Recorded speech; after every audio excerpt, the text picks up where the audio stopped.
கோயிலுக்கு போனா ஒன்னே ஒன்று சொல்லுங்க, என் கூட இருன்னு சொல்லுங்க. இன்னொன்னு கேட்கணும், சட்டுன்னு தூக்கி இருங்கணும், படுத்துறப்படாது. பொண்டாட்டி யாருன்னு தெரியும், புள்ள யாருன்னு தெரிஞ்சிடும், சொந்தக்காரன் போறான் தெரிஞ்சிடும். வீட்டுக்காரியே சொல்லுவார் 10 நாள் ஆனா, என்ன நீ எப்படி இருக்காங்க, அது ஒன்றும் தெரியலம்பா. ஆஹா சண்டாளி.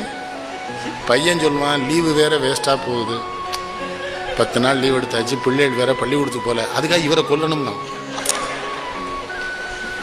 அதான வீடு வரை உறவு, வீதி வரை மனைவி, காடு வரை பிள்ளை. அது பட்டணத்தார் எழுதுனது.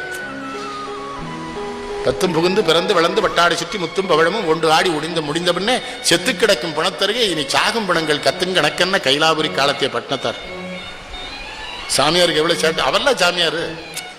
ஒரு வீட்டில் யாரோ செத்துருக்கான், பட்டணத்தாரும் போய் உட்காந்து அழுறாரு. வீட்டுக்காரனுக்கு தெரியல, என்ன சாமி அழுதியன்னா அவர் சொன்னாரு, நீங்கள்லாம் செத்து போவீங்களேன்னு அழுதுறேங்கிறாரு இவரு.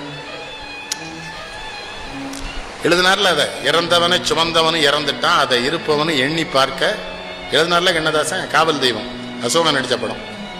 உடலுக்கு உயிர் காவல் ஒரு பாட்டால் எழுது. பேசிட்டே இருக்கலாம் ஐயா. இவங்க கொடுத்த பணத்துக்கு இவ்வளவு போதும் நான் நினைக்கிறேன்.